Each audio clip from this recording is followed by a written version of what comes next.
ঠিক ১ বছর আগে উত্তরার রাজপথেই ইতিহাস লেখা হয় রক্ত আর প্রতিরোধে। গুলির শব্দে থেমে যায় অনেক তরুণের স্বপ্ন। কেউ হারায় প্রিয়জন, কেউ বা শরীরের অঙ্গ। তেমনই এক তরুণ আতিকুল ইসলাম। হাসিনার পতনের পর গুলিবিদ্ধ হয়ে এক হাত হারান আতিক। এখন তার জীবন অনেকটাই স্বাভাবিক, তবে প্রতিশ্রুত বাংলাদেশ না পাওয়ার আক্ষেপ যেন এখনও তাড়িয়ে বেড়ায় তাকে। বিস্তারিত সুলতান মাহমুদ আরিফের প্রতিবেদনে ছবি তুলেছেন রিপু আহমদ মামুন।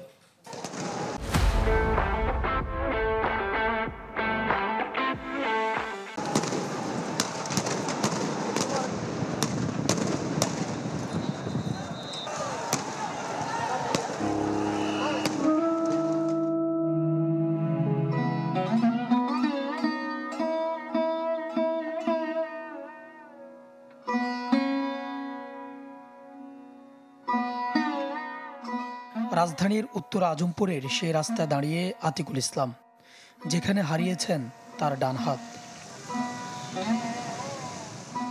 উত্তরার বাসিন্দা হিসেবে এ পথ ধরে তিনি যতবার চলাচল করেন, ততবারই যেন এক রক্তাক্ত স্মৃতি পিছন থেকে আঁকড়ে ধরে তাকে। ৭১-এর কিন্তু কোনো কিছু আমরা নিজের চোখে দেখিনি, সেটাই তো ভুলে যাওয়ার কোনো অপশন নেই। আর যেটা আমি নিজে অংশগ্রহণভাবে ছিলাম, আমি নিজে লড়াই করেছি, আমি নিজে ক্ষতিগ্রস্ত হয়েছি, আমাদের শত শত ভাইরা ক্ষতিগ্রস্ত হয়েছে, সেটা নিজের চোখে দেখেছি। এটা আমি আমার মৃত্যুর আগ পর্যন্ত আমি কোনোদিন বলতে পারবো না। আমার এখনো রাতের বেলা যদি মনে হয়, তখন কান্না চলে আসে, চোখ দিয়ে পানি পড়ে, যে আমরা কি একটা দিন পার করেছি হাসিনাকে তাড়ানোর জন্য। ১ বছর পরও আতিকের চোখে জ্বলে ২৪-এর ৫ আগস্টের বিকেলটা, যখন হাসিনার পতনের পর ছাত্র জনতার বিজয় মিছিলে আচমকা গুলি চালায় পুলিশ। আমার এক সহযোদ্ধা ভাই এখানে গুলি খায় বিকাল ৪টার দিকে, তো আমি তাকে সাহায্য করতে পারি না। এই কারণ হচ্ছে এটাই, ঠিক সেই সময় থানা থেকে একটা গুলি এসে আমার ডানাতে লেগে যায়।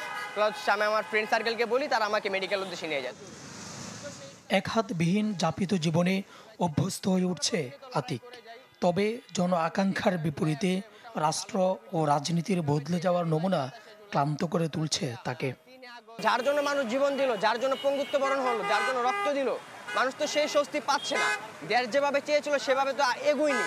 তো সেই ক্ষেত্রে আমি অবশ্যই মনে করব যে এর যদি এভাবে চলে, এভাবে যদি চলে, তাহলে পরবর্তী সময় কেউ রাজপথে নামবে না। উত্তরা আজ অনেকটাই স্বাভাবিক, কিন্তু আতিকদের গল্প এখনো বাতাসে ভেসে বেড়ায় একই প্রশ্ন নিয়ে।